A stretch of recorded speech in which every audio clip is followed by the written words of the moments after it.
Conozca la fuente que estructuró el pensamiento de un líder.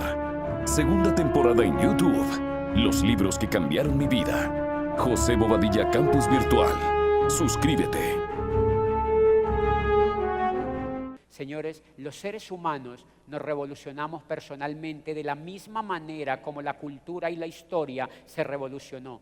Recuerden que el mundo estaba en oscuridad en el siglo XV, estaba completamente en oscuridad el mundo, creyendo solamente en un discurso. Y cuando los otomanos acabaron con el Imperio Bizantino y se tomaron Constantinopla, el Papa le envió una carta a todos los reyes de Europa diciéndoles: el mundo se acabó. Claro, el mundo de ellos.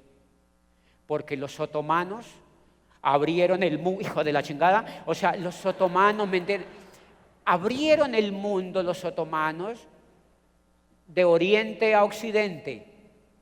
Y al abrir el mundo de oriente a occidente empezaron a transitar hacia Europa pergaminos de los griegos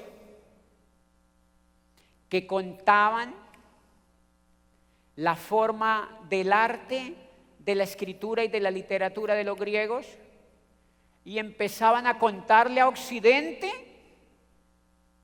que los griegos tenían cientos de dioses y que los egipcios tenían cientos de dioses. Y entonces adivine qué dijo Occidente. Hello. Empezaron a leer los florentinos y Niccolò Niccolini empezó a fundar empezó a llevar a la sala de su casa a jóvenes inquietos a que leyeran aquellos manuscritos de los griegos. Y sin saberlo, Niccolò Niccolini estaba creando la primera biblioteca pública de Europa, que se llama la Biblioteca de San Marcos, que tiene la sede en Florencia. Fue la casa de Niccolò Niccolini que empezó a leer los manuscritos que venían de los griegos gracias a que los otomanos habían hecho caer el imperio bizantino en Constantinopla, y todo ese material entró, y entonces los pintores florentinos y los escultores empezaron a llenarse ¿de qué?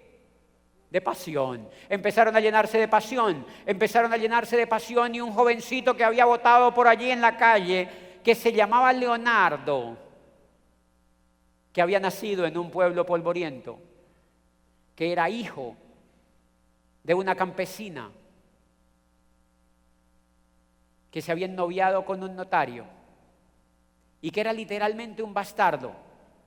Y ser bastardo en aquella época era terrible. Leonardo empezó a ver aquellos manuscritos y empezó a ver cómo pintaban los griegos, y empezó a observar que los griegos tenían un nivel diferente frente al arte. Y Leonardo empezó a pintar. Y Leonardo empezó a hacer arte como lo hacían los griegos. Y después se antojó Miguel Ángel Buonarroti y Botticelli y Tiziano, y Andrea Verrocchio ya tenía un taller lleno de jóvenes que pintaban y que hacían esculturas y pinturas y que hacían todo tipo de orfebrería, inspirados por la pasión que les daba la información que venía de los griegos.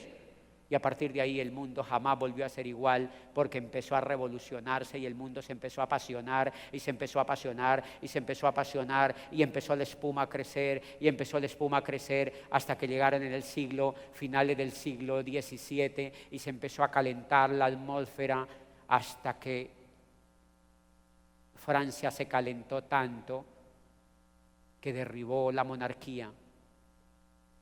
¿Saben qué es lo que logra eso? La pasión. Lo que logra hacer eso es la pasión. Eso no lo hicieron personas ordinarias, señores. El mundo que vivimos hoy no lo hicieron personas ordinarias, no lo hicieron esclavos, ni lo hicieron empleados diciendo, ay, sí, chévere. No. Lo hicieron soñadores, lo hicieron gente lanzada, lo hicieron aguerridos que habían leído cosas diferentes, que habían escuchado cosas diferentes, que se habían llenado de pasión distinta. Y eso fue lo que... O sea que tú tienes que hacer un renacimiento, porque cuando uno está en la economía tradicional o es empleado, uno está literalmente en la baja edad media.